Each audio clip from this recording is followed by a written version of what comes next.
So today I want us to go deep into that route that took you so high in real estate. So thank you for being here with us. Thank you for having me. And I'm like, wow, I'm like, you want to be my PR manager? I love He can it, set but- me up every single time. Exactly. No, look, it's been a journey. I mean, I'm still building in Miami. It takes time. It's a process. It's not easy. Real estate can be very difficult. As you know, you are in the real estate business. Right. Obviously, actually, you too. And I'm still learning. I mean, look, I've been doing it for 12 years, but it's a new market for me, relatively speaking. So I'm the biggest proponent of people that have moved from LA to Miami. And I think a lot of people on social media know my reasons why. But what made you make the move from Los Angeles to Miami? Yeah, so actually it was 7 years ago. Well, 1 year before, me and my husband were here for New Year's Eve, obviously perfect weather. And we were walking on South of Fifth, and I told my husband, can't you just find a job in Miami? And he's like, and he's in private equity, he's in finance. And he's like, well, there are only 2 companies here at the time. Long story short, a year later, he did get a job offer from a firm here in Miami. And he took it. And of course, as soon as we relocated to Miami, Selling Sunset got picked up. So the last 5 years of my 7 years in Miami, I was back and forth between LA and Miami. And as Robert knows, it's not an easy flight like every week to do. It's miserable. It's miserable. It's miserable. Exactly, red eye, 7 a.m. But anyways, we moved for his job. That was basically the reason. And then everybody else discovered it during COVID. So how did you handle 2 different lives, right? Because most of your business, I'm assuming, was in LA. Exactly. But then you lived in Miami. You had your show in LA. So how did you handle that? It's tough. My business in LA started to kind of like take off. I met a lot of developers. I was like getting into it. I was with Jason Oppenheim at the time. And I was like door knocking in the hills. And I know LA very well. And 5 years in real estate, you finally get in, to a point. And then obviously you have to start in a new market. But because of the show, I couldn't focus 100% in Miami because I was like every week on, flying to a different city and filming the show was at least 4 days a week.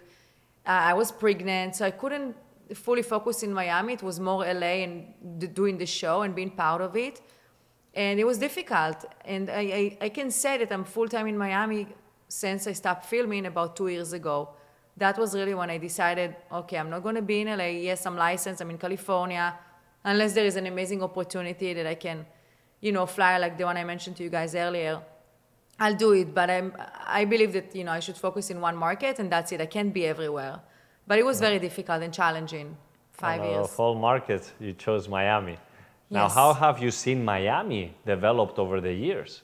So when we moved, I remember we were renting a place in Brickell at the SLS. And I was like, wow, I'm getting here like 2-bedroom and a den, right? With an ocean view, brand new construction. And we pay very little compared to LA rent. And I always thought, you get so much more for your money here. How come it's so like inexpensive? I don't want to say cheap. I want to say inexpensive. No, it was cheap. Because when I first came to Miami, SLS Lux, and I own the ground floor of SLS Lux, I'm like really familiar with that building. And I'd see 2 bedrooms going for $3,000 a month. Yeah. And I would ask myself, Brand in new. LA, for $3,000 a month, because I used to live at 8500 Burden Way, and my rent there for a 2-bedroom was $12,000 a month. I was going to say 8,000, but 12. And I'm like, what? It just didn't make sense. And I'm like, why are more people not here? Miami has to be the future just because of the cost of living. But we've seen that change drastically after COVID. Exactly. So to your point, like I see all these new construction in Brickell, and that's when I kind of like started to, get my license and sell here and there prior to me going to do Selling Sunset. And I'm like, Miami is so underrated, and it should, the prices right now, it's where I think it should have been long time ago. I remember when I first moved here, I used to go to Brokers Open and I see all these houses on the water here actually for like 10 million, 9 million, and they were sitting, nobody was touching them. And now it's like 20, 25, 30, where it should be, frankly, compared to New York, LA, and San Francisco. Miami has so much to offer. So it's really nice to see the change and all the developments, and I'm excited for it. The nightlife, obviously, you're part of it, you see it. I think it's amazing. I feel like I can be the mayor of Miami. No. I'm so passionate about it. I love it. No, it's You and me amazing. both. It's really, really refreshing to hear you speak like that about Miami. And of course, for those that have met you through the journey of being in Selling Sunset and being on TV, on LA, and now being here in Miami, what is some advice for those that are actually trying to get into real estate? Because it's not Gosh. all glams and glitz. When the show came out, I probably got like 20 emails every day. Oh, I watch you on Selling Sunset. How do I get my license? I want to get to real estate. And I do feel that in that time, a lot of people got into real estate. But it's not an easy business. It takes time to build. It takes time to get credibility. You got to know what you're doing. It's not just wearing a cute little outfit, show a house, and boom, we sell it. There are so many things in a transaction that can go wrong. You need to be a problem solver, find a solution, be creative, and know the market. It's a learning process all the time. I learn still as I go. Like every transaction has something. So I've been doing it for 12 years, but it's not an easy business. We're going to see changes comes August with the buyer's agreement, the whole lawsuit commission, which I think it's ridiculous.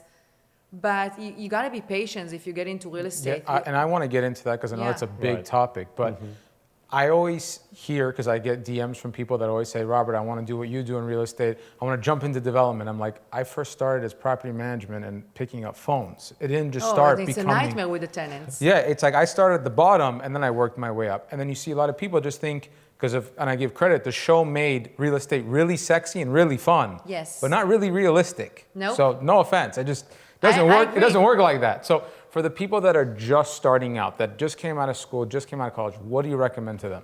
So I would say either be someone's assistant to learn or like start little. Like I still do rentals.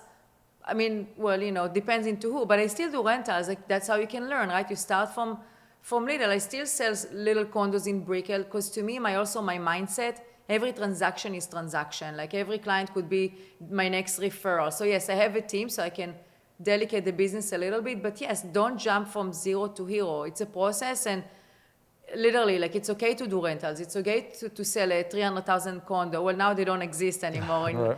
But actually, that was my first sale back then. I sold something in Westwood for 300,000. I mean, I'm sure he's happy. I mean, unless he sold it by now. But anyways. That's where I was born, Westwood. Westwood, yeah, there you go. So you start from somewhere and you learn and be humble. Like people see Selling Sunset and other shows. Now there are a bunch of others on Netflix. And they think it's easy, but it's not easy. Like it takes time.